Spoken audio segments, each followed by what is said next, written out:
Thanks for tuning in to this broadcast of The Resilient Advisor. My name is Jay Coulter, and joining me today is Connor O'Brien, the president of O-Shares ETF, and we're going to talk about what's going on in the economy, the changes that are coming, and what they have termed the Economy 2.0. Connor, thanks for coming on. Thank you, Jay. Great to be here with you. All right, so if you're watching live on LinkedIn, Twitter, Facebook, or YouTube, feel free to post any comments in the reply section. We'll be able to ask Connor live here on the broadcast. Also, we're going to be talking about a report that his team put together. This report can be downloaded from their website. That website is oshares.com. That's www.oshares.com. This report is an exhaustive review of where they see the economy headed with this Economy 2.0 that they talk about in this report. So, Connor, let's get started. There are really three megatrends that you see having an impact on the economy going forward. Let's start with the stay-at-home theme. Great. So everyone's been living through this strange situation. Coronavirus hits state by state, city by city, different lockdowns, different data coming out. People are staying home. Well, what do? They're doing their work from home. They're doing their shopping from home, and they're doing their entertainment at home. People aren't going to the movie cinemas. They aren't going to the malls, and they aren't going to the office. So they're doing all the things they used to do, but they're doing it digitally. And that is transforming the way smart companies are doing business. They're using more and more tools that are cloud-based and business to business and workflow automation, et cetera. It's really, really transforming the economy. And guess what? If you're not wasting an hour each way commuting, you're now more efficient. If you're not a company that needs to essentially rent space in a mall, but you find a way to reach your customers anyhow, again, you're more efficient. So it's really actually exciting. I think the margins, people's spare time is going to be better. Their workflow efficiency is going to be better. And even things down to retail will be more efficient going forward. So I'll tell you an experience I had just this morning. There's a local gym that I've been a member of. My family has been a member of for over a decade. And while I'm in there this morning, they came up and said that their new policies involve me needing to wear a mask while I work out, which doesn't really seem safe to me. So I pay them $110 a month for my family to go there. And I just left because I can't work out that way. And simple math as I'm driving home says I can go and buy a treadmill, go buy some weights for my teenager, and we will recoup those costs pretty quickly to do it at home. So that stay-at-home trend, I'm saving on the commute, saving on costs over time, it's real, and people realize the value of it because of what we've been through. Yeah, well, I think that's just an example of why some businesses will basically fail because their model is so dependent on people actually being there in person. Kind of funny stories in New York, well over a year ago, long before coronavirus, and I met some kid who had this private gym concept. He was way ahead of his time. He didn't know coronavirus was coming. He wanted to actually create individual private gym rooms to solve the problem your gym is now having. But in any case, the stay-at-home trend is now just pervasive. It's everywhere. And I think for a lot of people, they've discovered something they like. Yeah. For some people, they're discovering that they actually like their family and they're spending more time with them and realize that they can, which is an interesting dynamic as well that's unfolded from this. But some people have figured out they don't like their family, but that's way, way, way off topic, isn't it, Connor? Yeah. All right. So the next trend in this report, and again, listeners, if you download the report at oshares.com, that's oshares.com, you'll find it packed with incredibly valuable information. The next trend is one that we've heard a lot about, the work from home trend, or mega trend, I should say. What's your take on that going forward? You know, case by case, what you'll find is a lot of people are really good at working from home. A lot of businesses are quite happy to have people work from home and happy to have their team members save the 1 or 2 hours of commute time. And so it's a win for so many components of the economy. Not every component. But here's who really wins. The companies that provide the tools to allow us to do what we're doing today, to allow people to do their workflow sharing, allow the efficiency gains. You think of the whole sales process for anything. Now the face-to-face occurs this way, as opposed to by getting on a plane, staying in a hotel, and having the meeting and then trying to get home on a plane and hoping it doesn't get canceled. So the companies providing the tools are the real winners. And those are some of the companies that are integrated into the OGIG index and the ETF that's driven by the index OGIG. Their workflow automation, workflow management type process tools that actually have incredible revenue growth now, because so many companies realize, hey, we need more of this. We need more licenses for whether it's Zoom or it's for various other project management tools. So many of these companies are becoming multi-billion-dollar market cap with revenue growth. Yeah, so a couple things around that. Microsoft Teams, which I couldn't get anybody to look at pre-COVID, has exploded because people who are working from home see the real value of using that Teams tool inside of the Microsoft ecosphere. And I know you run several businesses, one of them being an asset management firm. And I spent most of my career working for large asset managers. And myself and my and my fellow employees were road dogs. We got on the road, we went out, we saw financial advisors, we saw financial institutions, and that's how we got business done. And what I'm hearing from my folks that just 6 months ago were still road dogs is they don't need to do that anymore. It fundamentally changes the expense line for all the sales team that is out there, and then the client acquisition cost changes as well. So that fundamental change in our asset management business is really interesting. Have you noticed anything at O-Shares that has changed as a result of the pandemic?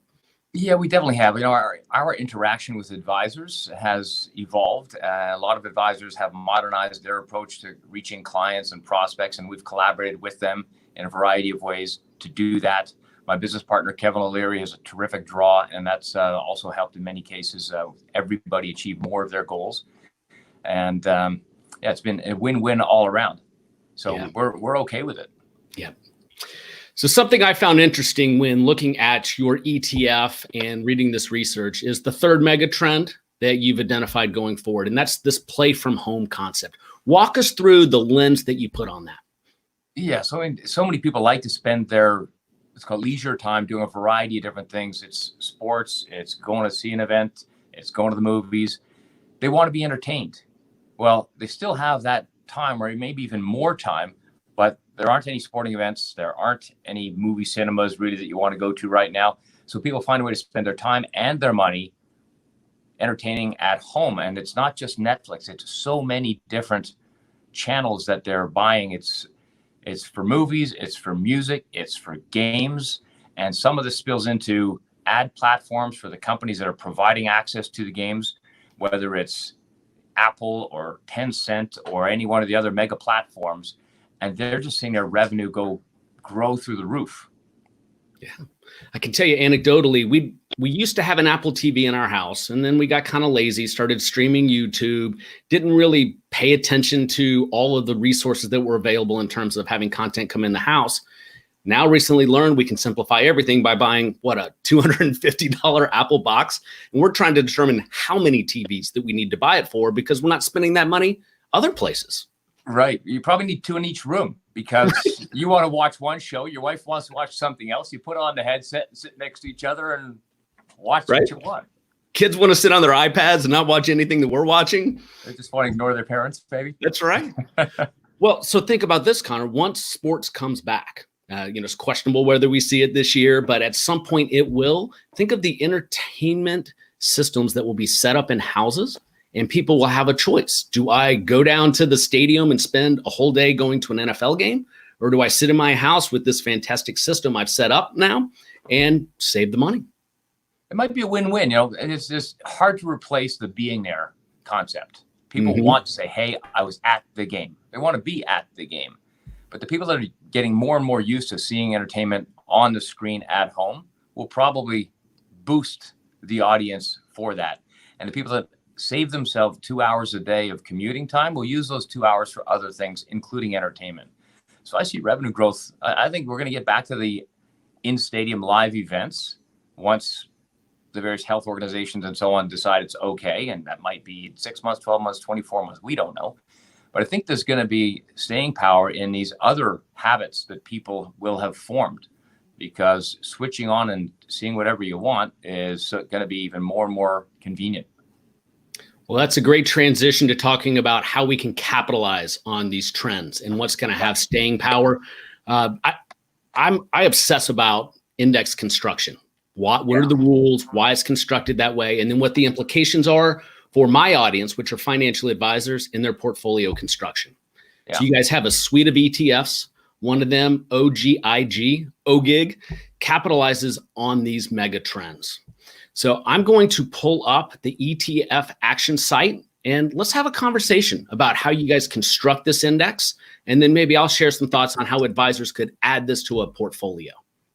So let's start high level. To walk us through the construction of this index. So Jay, if I could, I'll first just talk about what used to exist before OGIG existed. People would look to invest in the technology sector in one of several ways. You know, the conventional indexes people would look at, or funds people would look at, would be driven by indexes like the NASDAQ 100 or the tech sector index. And if you look at those, you see a lot of fantastic but older technology companies that have been around for decades. Nothing wrong with it, but the revenue growth rate of a lot of those companies is not much different than the revenue growth rate of the S&P 500. And we looked at these different indexes and found, in fact, some of them are at rev growth rates lower than the S&P 500. Then we looked at the financial history over many, many years, over a decade, of all these internet and e-commerce companies that have succeeded, those that have failed, to identify with our research what were the financial characteristics that would help identify winners and help identify losers. And as you know, people don't lose money by not owning something. They lose money by owning something that didn't work. And so we really wanted to find ways to avoid owning losers in the OGIG index.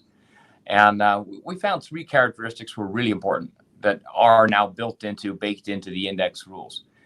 Well, I'll start with telling you what actually the initial universe is. It's all of the large caps that are in the global large cap index. And so it's large companies to start with. Then we just get rid of all the companies that are not in one of the subsectors identified as being an e-commerce or internet services subsector. So now we're dealing with companies that are tech-enabled, tech-driven, e-commerce, internet service type companies. They aren't selling hardware. They're selling an e-commerce service. They're selling an internet-based service, cloud, software as a service, workflow collaboration, entertainment, all those types of companies, all those types of services.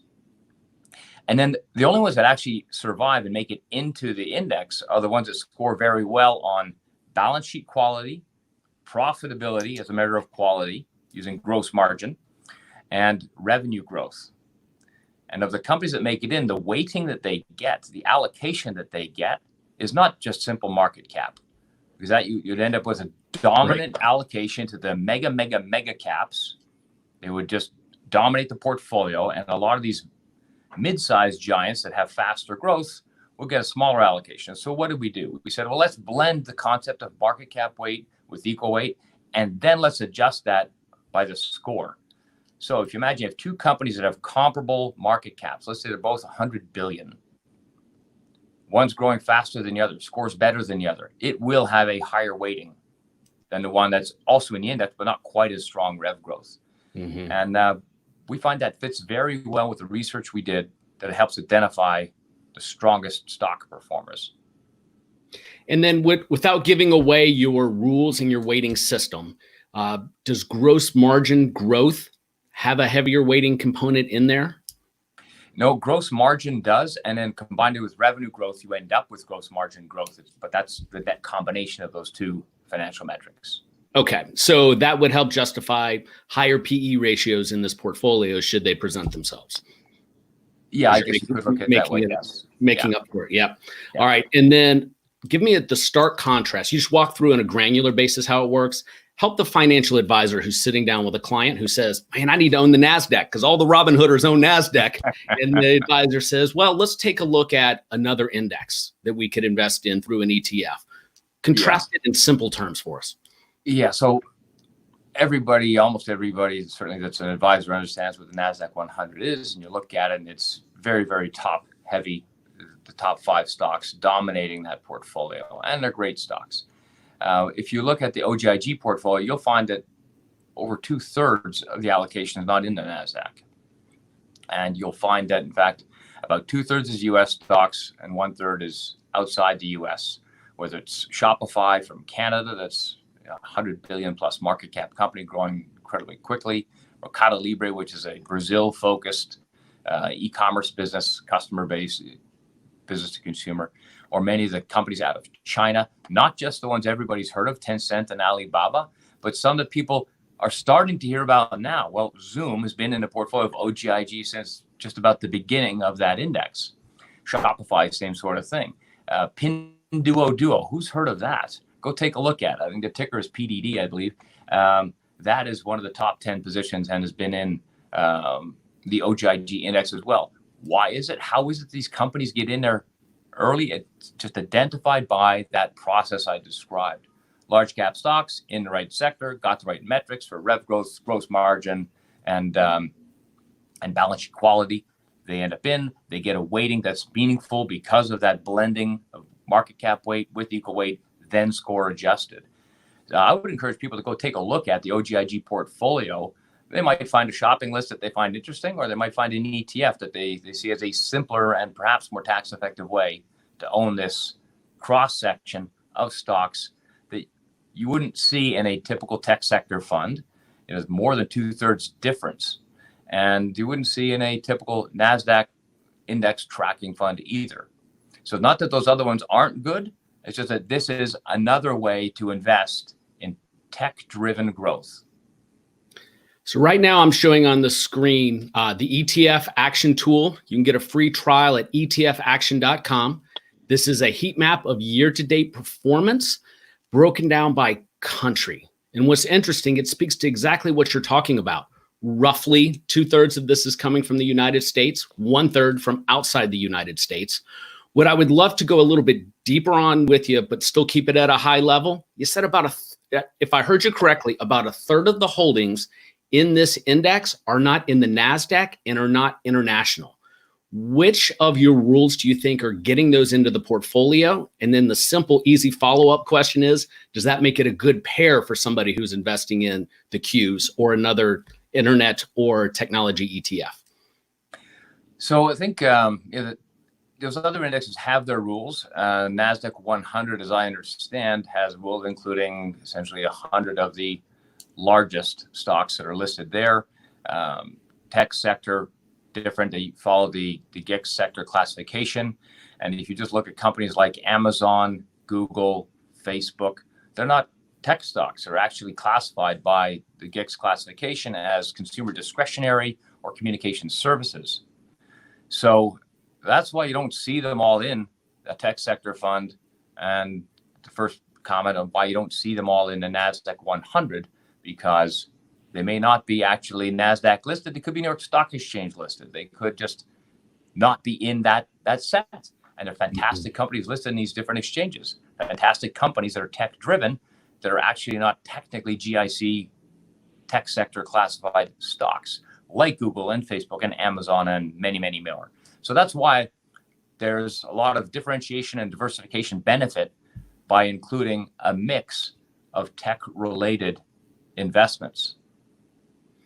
Excellent.